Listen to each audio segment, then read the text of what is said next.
South ఇండియాలోనే అతి తక్కువ ధరలకే రత్నాలందించే ఏకైక సంస్థ 6JVR. హోరాహోరీగా సాగిన ఏపీ ఎన్నికల ఫలితాలు మరో 4 రోజుల్లో వెలువడనున్నాయి.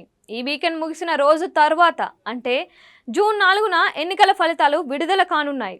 ఆ రోజు ఉదయం 11 గంటల నాటికి ప్రాథమికంగా ఏ పార్టీ అధికారంలోకి వచ్చే వీలుంది అన్న విషయం అందరికీ అర్థమయ్యే పరిస్థితి.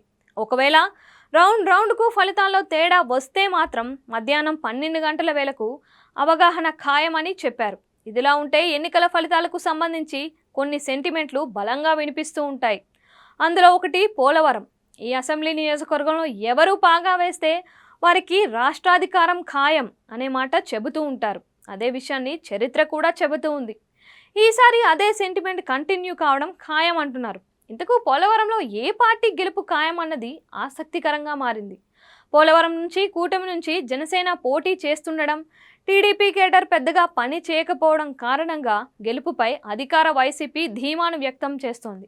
పోలవరం తమదేనని వైసీపీ నేతలు బల్ల గుద్దిమారి చెబుతున్నారు. జనసేన గ్లాస్ను ప్రత్యర్థి వైసీపీ కంటే కూటమిలోని తెలుగు తమ్ముళ్లే పగలగొట్టాలని కంకణం కట్టుకున్నట్లుగా వాదనలు వినిపిస్తున్నాయి. టికెట్ను తెలుగుదేశానికి కేటాయించకుండా పొత్తులో భాగంగా జనసేనకు కేటాయించారు. ఇదే పెద్ద తప్పుగా అంచనా వేస్తున్నారు. ఇంతకు పోలవరం లెక్కలు ఎలా ఉన్నాయి?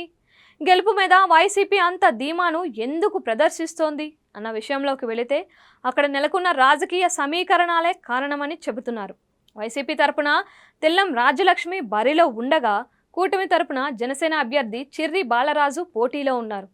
టికెట్ ఎంపికలో చోటు చేసుకున్న పరిణామాలు కూటమిలో విభేదాలకు కారణమైందని చెబుతున్నారు.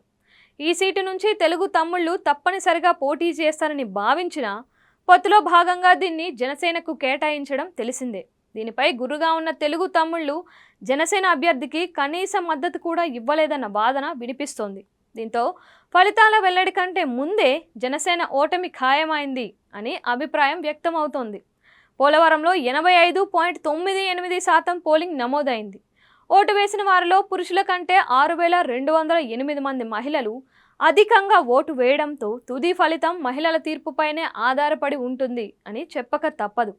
పోలింగ్ వేళ ప్రతి గ్రామంలోనూ మహిళలు పెద్ద ఎత్తున ఓట్లు వేసేందుకు బారులు తీరి ఉండడంతో అధికార వైసీపీ నేతలు ధీమా వ్యక్తం చేస్తున్నారు.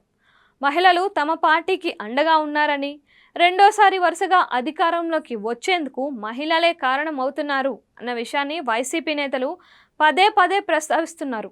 వైసీపీ ప్రభుత్వంలో పోలవరం రూపురేఖలు మారిపోయాయని, 5 ఏళ్లలో నియోజకవర్గంలోని 7 మండలాల్లో సుమారు 665.77 కోట్ల రూపాయలతో డెవలప్మెంట్ పనులు జరిగాయని, టీడీపీ ప్రభుత్వంలో ఈ నియోజకవర్గాన్ని పట్టించుకున్న పాపాన పోలేదని చెబుతున్నారు.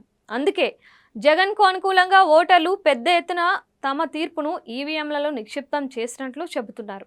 పోలవరంలో విజయంపై వైసీపీ నేతలు ధీమాను వ్యక్తం చేస్తూ విజయం తమదేనని స్పష్టం చేస్తుంటే, కూటమి నేతలు మాత్రం కామ్గా ఉండడం ఇప్పుడు హాట్ టాపిక్గా మారింది.